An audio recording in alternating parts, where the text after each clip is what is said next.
Hi guys, welcome back to my channel. My name is Katlego Lucy and this is She is Strength. We are back again after an entire month of no content, but we're back and we're better through the grace of God, and we even have a new segment. I've decided to start a new segment called Journey with Christ. And before I get into the first video, I want to give you guys a broad explanation of what Journey with Christ is all about and why I decided to have Journey with Christ. So one of the main things that inspired me to start Journey with Christ is a conversation that I was having with a friend of mine, Lesego, when we were having the virtual conference, and she was talking about how she feels like a lot of content that is put on Christian platforms is more for Christians who have already matured in Christ, right? And that not enough content is for people who are actually new to the faith. And that made me aware that this is actually true. You know, not a lot of things are catering to people who do not have as much knowledge, or who actually need these teachings and who actually need proper guidance, you know. And that conversation actually led to many other conversations happening between me and other people, and people were telling me how they relate. People were actually asking me about things like, what is the purpose and the importance of things like baptism. People were asking me about fasting.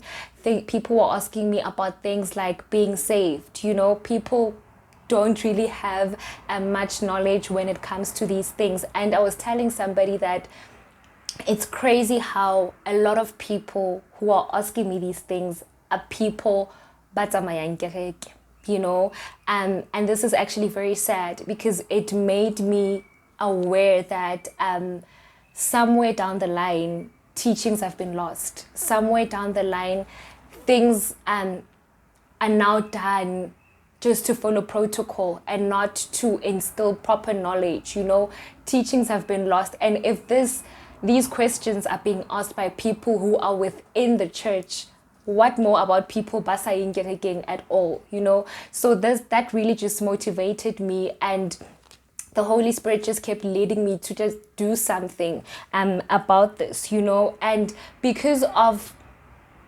things being done just to follow protocol and not to instill knowledge, our country is in the state that it is in right now, you know. So many negative things are happening in our countries. Girls as young as 10 years are getting pregnant because the word of God can no longer be preached, dikolo, you know. We are slowly perishing.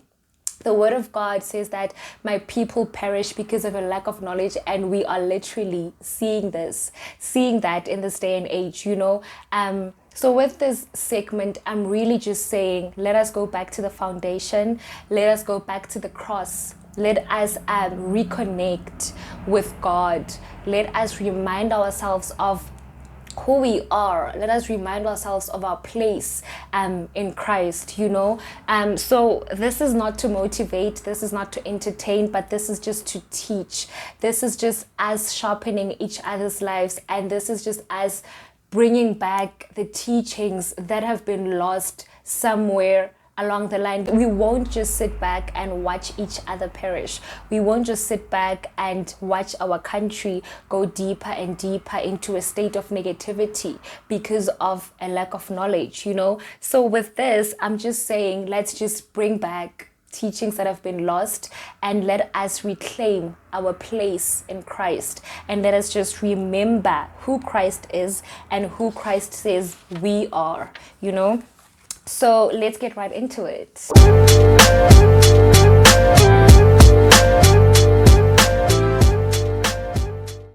Our first teaching is going to be on the Holy Trinity, right? And I'm starting with the Holy Trinity because I believe that it forms part of the foundation of Christianity. And I know a lot of people struggle with the whole concept of the Holy Trinity. at first. I know I also struggled with it because it was quite confusing that, okay, there's one God, but there are three members of the Holy Trinity. Which one do I pray to when I pray? You know, which one is which one? Which one did which one? You know, so today we're just going to be clarifying the Holy Trinity and breaking it down into its three members, right? So what is the Holy Trinity? When we talk about the Holy Trinity, we are referring to God the Father, Jesus Christ the Son, and the Holy Spirit, which is sometimes referred to as the Holy Ghost, right? So the Holy Trinity exists to help God accomplish his goals on earth, right? The Holy Spirit is there to speak to us. It's that voice that's always telling you to do something or not to do something. It leads you somewhere, or it tells you that you should not be somewhere. That is the Holy Spirit, right? And Jesus Christ is the way that God revealed himself to people in a way that they could actually see and understand, right? Because remember, we cannot see the Holy Spirit, we cannot see God. So Jesus Christ was more of a physical manifestation of God, and that is why he was able to live lefatsing as a normal person, aphela lefatseng, and he performed miracles by tomb when walked among them and all of that, until he eventually gave his life on the cross, right? So now, breaking it down into the members of the Holy Trinity, let's start with God. Who is God? So God is the Father of Jesus Christ, right? God is the self-existent one, meaning that he had no need to be created because he has always existed. He instead created everything, right? And he has power over everything. And that is why we say that he's an omnipotent God, meaning that he's all powerful. He has knowledge about all things in the past, in the present, and in the future. And that is why we say that he's an omniscient God, meaning that he's all-knowing. He's able to be present at all places at the same time. And that is why we say he's an omnipresent God, meaning that he's present everywhere. God is love. God is holy, meaning that he does not have any moral defect, and God is unchanging. And I think this is one of the things that should be your foundation as a Christian, that God is unchanging. You know, I loved how Caesar said it in one of the videos that we did at the virtual conference, when he said, "Seemo sa Ntate Modimo ha se tjhentjhwe ke maemo a rona." You know, that is so beautiful, that even if things change, even if your church leaders can change, even if your circumstances are uncertain, even if, I don't know, things are not making sense in your life, whatever is happening, God is God. God has always been God. God will always be God. So whatever that happens in your walk as a Christian, the one thing that you can be certain of, and the one thing that you can always go back to, is that God is God, and he's always going to be God, and nothing is going to change who he is and who he says he is and what he says he is. So that is honestly one of the things that you can set as your foundation as a Christian. So now coming to the second member, who is Jesus Christ, right? Jesus Christ is the only begotten Son of God, and we say that he's the begotten Son because he was the only person to be born of a mortal mother, which is Mary, and an immortal father, which is God the Father, right? We can read further about the birth of Christ in the book of Luke 1. So I always say that Jesus Christ had the best of both worlds.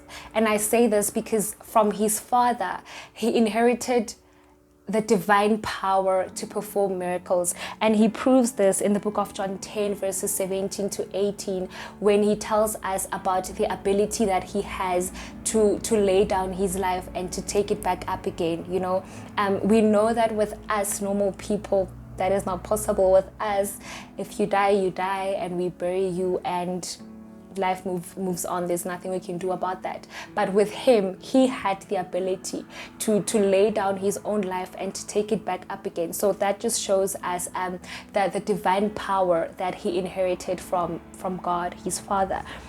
And from his mother, he inherited botho ba hae. He inherited his humanly characteristics, and that made him subject to things that we as normal people are subject to, meaning that he was now subject to things like pain, like death, like thirst, like hunger. And that is why he was able to come live on earth as a normal person, a phela le batho, a ja le bona, a tsamaya le bona, performed miracles among them because of botho ba hae that he inherited from his mother Mary, right? Jesus Christ is also referred to as our Savior and as our Redeemer and as the reason behind the atonement. Now, the atonement is the reconciliation between God and mankind, right? And we say that Jesus Christ is the reason behind all of this because he died for our sins on the cross so that we could have the gift of forgiveness of sins, so that we could have the gift of salvation, we could have the gift of repentance. All of this because of the act of Jesus Christ giving his life on the cross, right? So after being crucified on the cross and being buried in his tomb for 3 days, Jesus Christ resurrects, right? And he fulfills the promise that he made in the book of John 14 verse 9 that we will also be raised from the dead and experience eternal life, which is another gift that we have because of Christ dying for our sins on the cross. We now have another gift, which is eternal life, right? So after his resurrection, he ascends into heaven, right? And in the book of John 14 verse 2 to 3, he tells us that he's going to prepare a place for us in heaven, but he's coming back to fetch us, right? So that where he is, we will also be. And that is why as Christians we believe in the second coming of Christ, which is a time during which those who would have died by that time, basa amohetse Kriste as their Lord and personal Savior, will be taken up into heaven, and those who will be alive, ba amohetse Kriste le bona as their Lord and personal Savior, will be taken up into heaven. But those who by that time would still not have accepted Christ as their Lord and personal Savior will be destroyed with everlasting destruction because they did not know God and they did not obey God and they did not obey his ways. And we can read more about the second coming of Christ in the book of 1 Thessalonians 4 verses 16 to 17, right?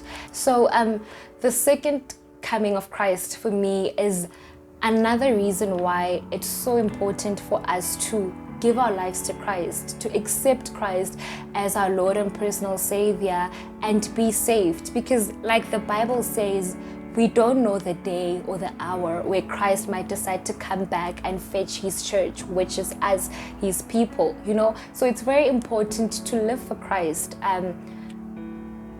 Accept Christ as your Lord and personal Savior. And another thing that I want to add is that on top of being saved and accepting Christ as your Lord and personal Savior, live in accordance to his word and his ways, because it does not help that you accept Christ and that you become saved, but your lifestyle does not tell the same story, you know, because you can be saved, yes, and then according to and when you get to heaven, God can say, I don't know you because of the way onophela ka teng. You accepted me, yes, but you did not have the fruits of the Spirit. You did not have love.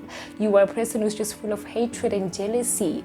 You did negative things on earth. Unwetsa butsotsi, unwetsa this, unwetsa that, and therefore I don't know you. So it does not help that you be saved and still live like a sinner. You know, you need to be saved and do the work thereafter in order for you to be taken up into heaven and be accepted into heaven when Christ comes back to fetch his church. So coming back to the issue of Christ dying for us on the cross and him resurrecting, right? I really believe that the message of the cross and the resurrection of Christ is the foundation of Christianity. I really believe that this is where everything started, right? I feel like this is the foundation of our faith. And I say this for the following two reasons.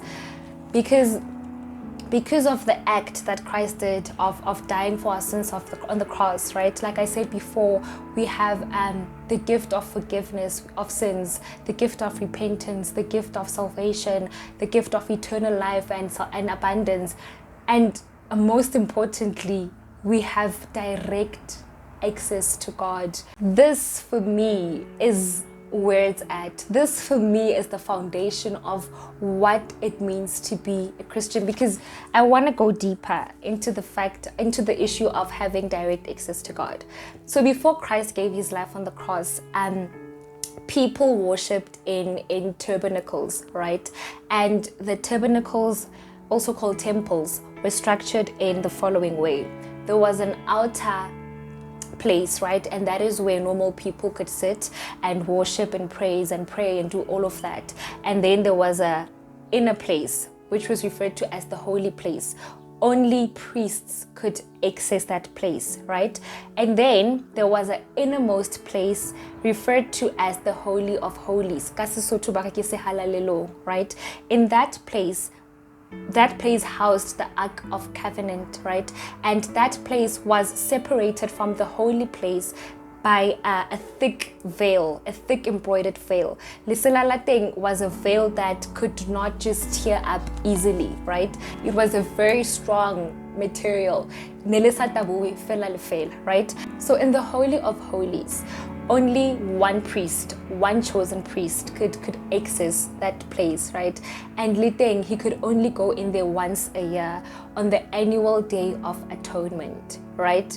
And on that day, he would bathe and be clothed in clean linen. And when he went into the Holy of Holies, he burned incense, right? The incense then formed a thick smoke and covered the mercy seat, which is where they believed God was seated, right? And they burnt this incense, the thick smoke that formed could hide the mercy seat where God was seated, because it was believed that anyone who saw God would die. So meaning even that priest was not meant to see God. That is why he burnt the incense, to hide the God who was sitting on the mercy seat, right? And thereafter he would sprinkle blood of a sacrificed bull and a sacrificed goat on the cover of the Ark of Covenant, right? And this was done to make amends for the sins that people had committed, meaning that once a year people sacrificed goats and bulls, and the blood of those goats and bulls would be sprinkled on the cover of the Ark of Covenant, right? So as to make amends for the sins that they had committed. So when Christ gave his life on the cross, we read about this in the book of Matthew 27 verse 51, that when Christ gave his life on the cross, right, the veil was torn from top to bottom, right? And this symbolizes that people could now have direct access to God, because the veil was torn, the veil was opened. People could now have direct access to God. People no longer needed priests and the highest priest in order for them to have access to God. People no longer needed to sacrifice bulls and goats in order for them to be forgiven. People no longer needed to sprinkle blood.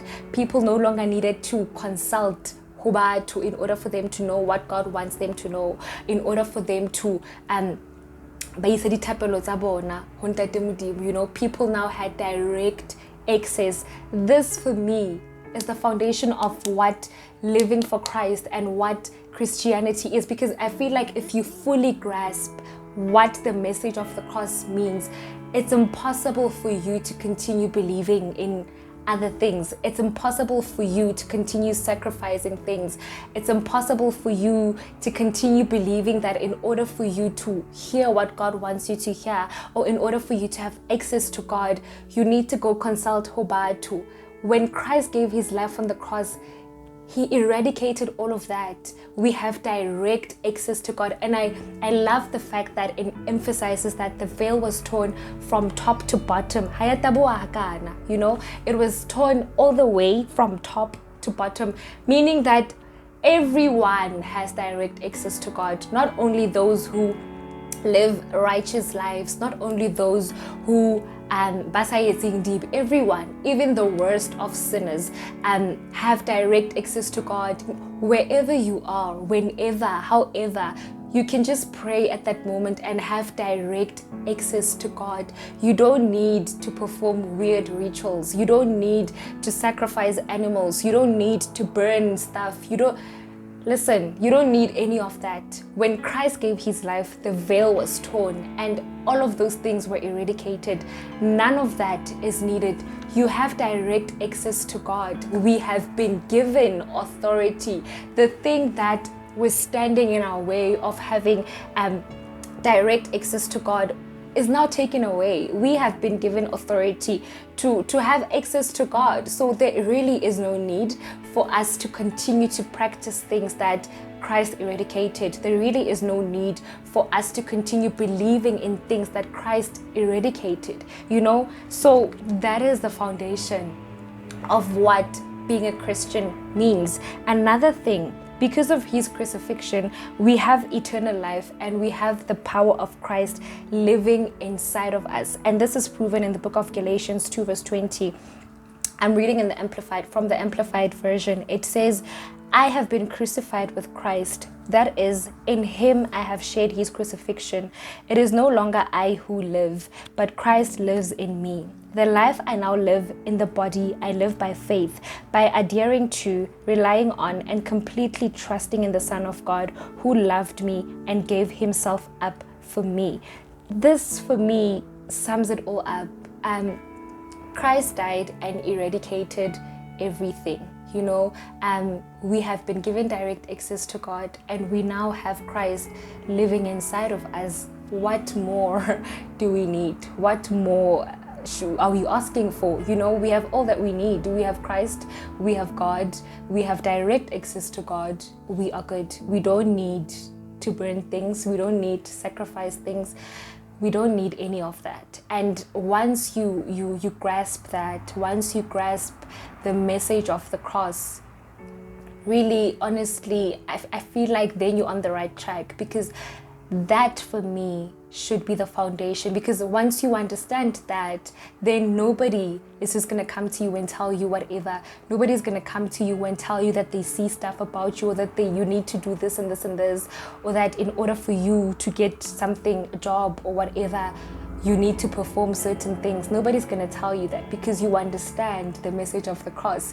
You understand that Christ died and eradicated all of that. You understand that in order for you to have access to God, you just pray and you're there. You don't need anybody to come and tell you the things that God wants you to know.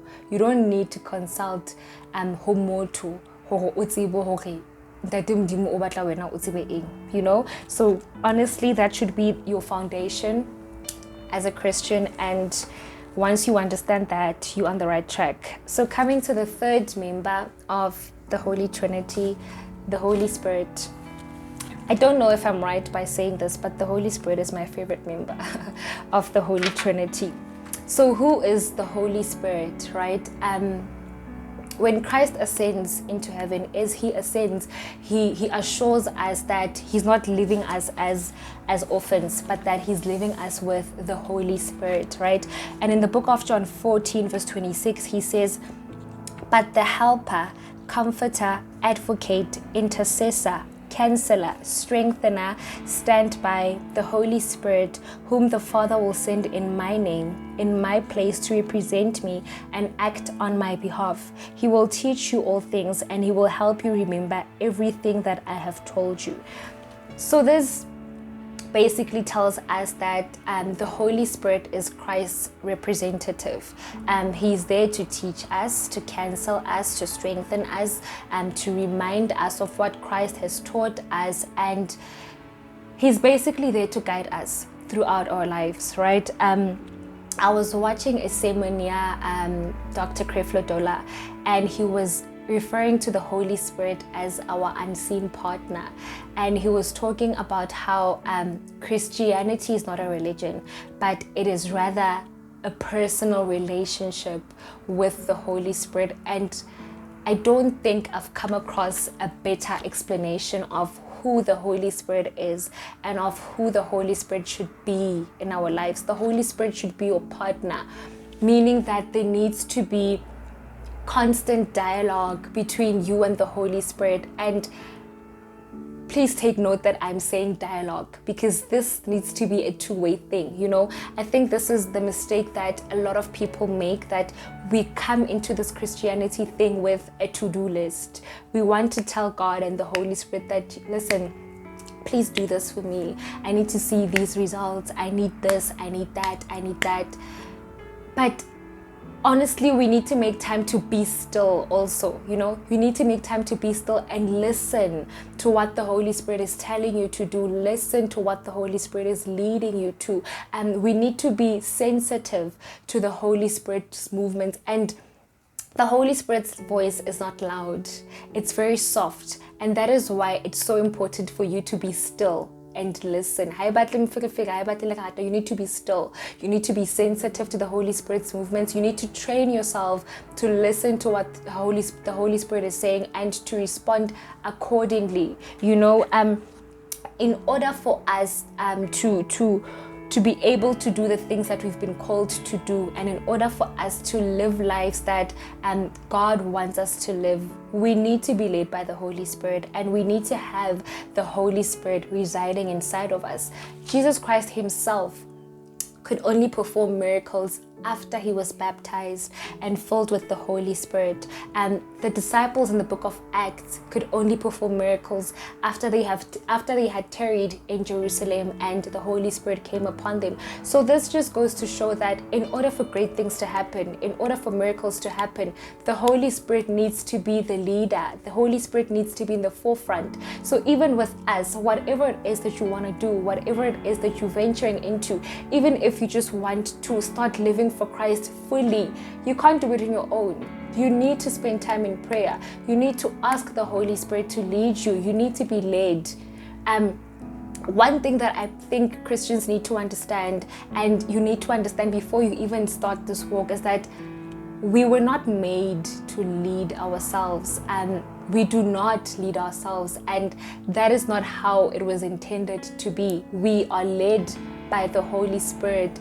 Of thinking that we can come into this with a to-do list, and we can come into this telling God that this is what we want.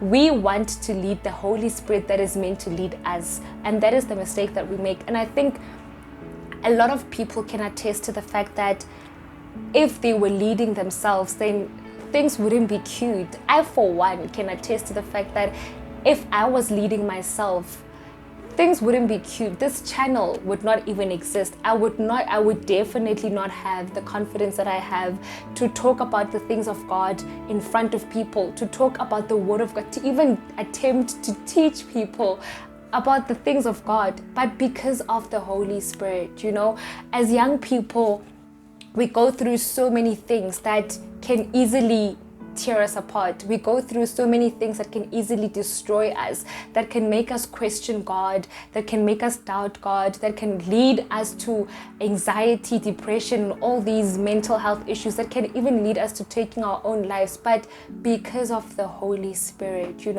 I was talking to a friend of mine, Caesar, the other day, and we were talking about how at that time we were both going through challenging things in our lives now. And we were talking about how crazy it is that in spite of everything that's going on, we have so much peace. And I think that is the beauty of being led by the Holy Spirit, that even when things come into your life and those things are meant to destroy you or are meant to just break you apart, you have peace, because the Holy Spirit is there to remind you of who you are and of who God says you are. The Holy Spirit is there to remind you that all things are working together for the good of those who love God and are called according to His purpose. Even when God is not answering and you're just in a season in your life where things are just not making sense, the Holy Spirit is there to remind you that the same God who's telling you to wait is the same God who says, when the time is right, I, the Lord, will make it happen. And that just gives you so much reassurance. That just gives you so much peace. And that is why sometimes you find people, how is this person going through so much, but she is just at so much peace. They expect you to be going through the most. They expect you to be depressed or to be breaking apart or whatever, but you're not. That is because you do not lead yourself. You understand that your life is not your own. You allow the Holy Spirit to lead you. Once you lead yourself, let me not even say once you lead yourself, because you're not going to succeed. Once you attempt to lead yourself, you become an easy target and you become the devil's playground. And that is why we find people who doubt God so easily. That is why we find people who give into temptation so easily. That is why we find people who start turning to other beliefs so easily. We do not make space for the Holy Spirit. We do not allow the Holy Spirit to do what it does best.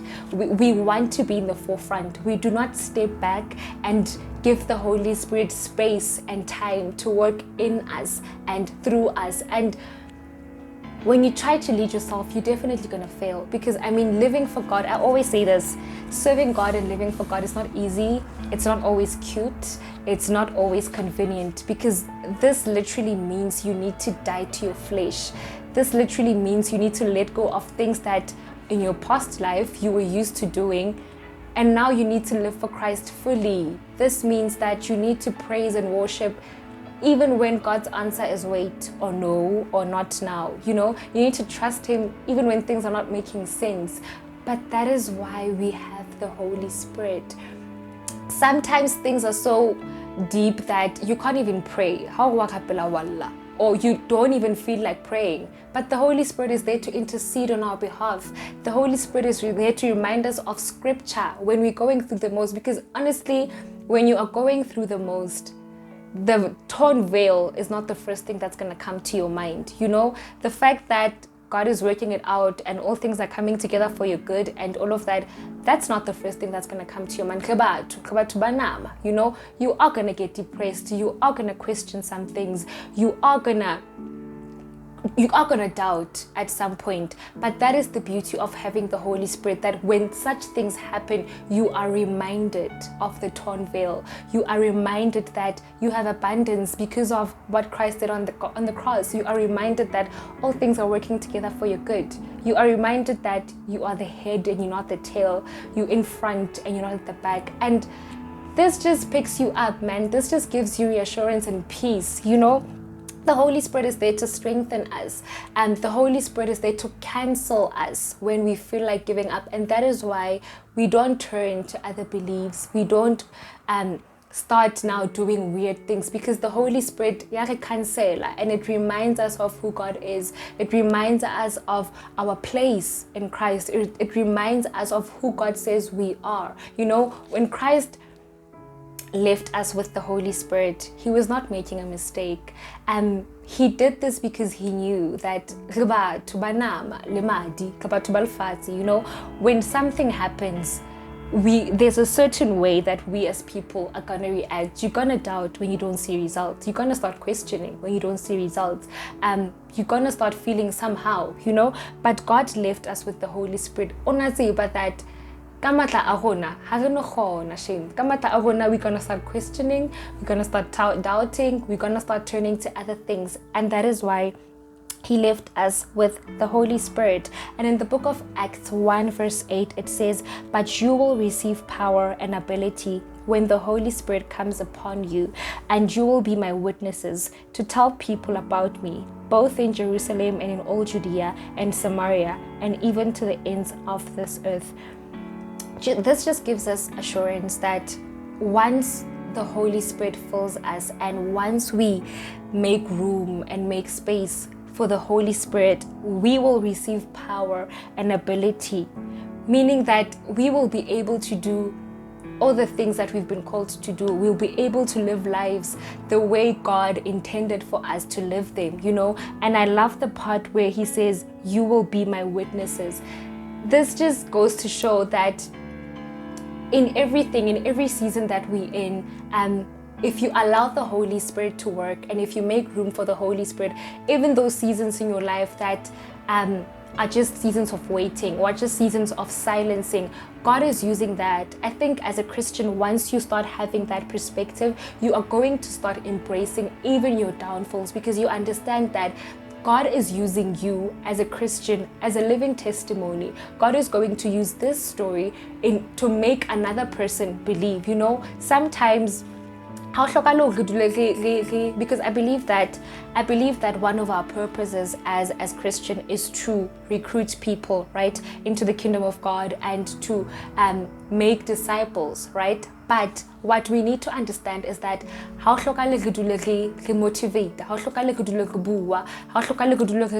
or teach people about the word of God. Sometimes your life, the events that are happening in your life, that alone is a testimony. You are a living testimony. When somebody who is not a believer sees the way God has worked in your life, when somebody who's not a believer sees the growth that's happening in your life because of God, because of you choosing to obey God and you choosing to allow the Holy Spirit to work, when somebody sees how the Holy Spirit and how God took you from nothing to something, that person is gonna wanna have a taste of this God and of this kingdom. You know, that person is gonna want to experience what you have experienced. Sometimes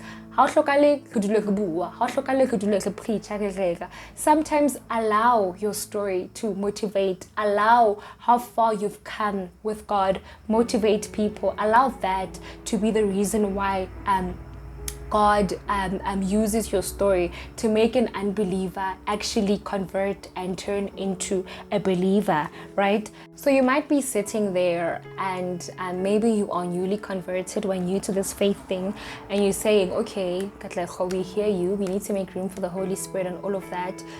But how do we do that? I know a lot of people struggle with this at first, and I really think it's because we make things difficult in our own minds. A lot of people come into this walk with Christ and expect things to be, actually don't expect. You want to pray big prayers, you want to pray huge words, you want to be perfect, and actually be authentic. This is actually very simple. Set an hour apart each day, whenever during the day, and have devotion, read the word of God. And with this, an important thing that I can point out is that you need to find a Bible version that you actually relate to, because I know a lot of people struggle to relate to the King James version. I also can't relate to it.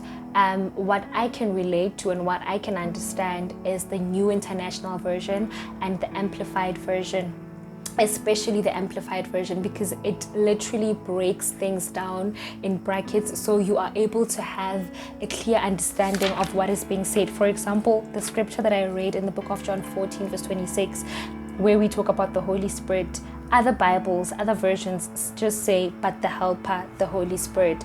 But the Amplified Version breaks it down. But the Helper, Comforter, Advocate, Intercessor, Counselor, Strengthener, Standby. So it just makes you understand what a helper is, and it makes you understand what the role of a helper is. So I would recommend the Amplified Version, especially if you are still new to the faith. The Amplified Version, definitely. And also if you struggle to read, because I know a lot of people struggle to navigate their way around the Bible. They don't know where to start, they don't know how to start. Download an app.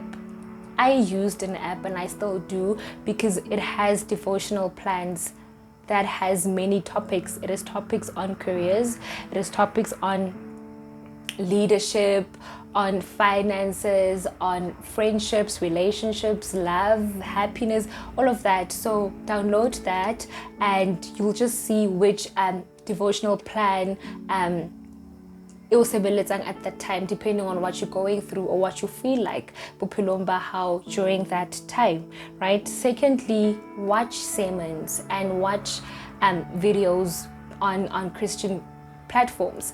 And what I want to add on with this is that don't just watch one person, because I noticed that a lot of people do this, and you need to remember that not all pastors preach the same way.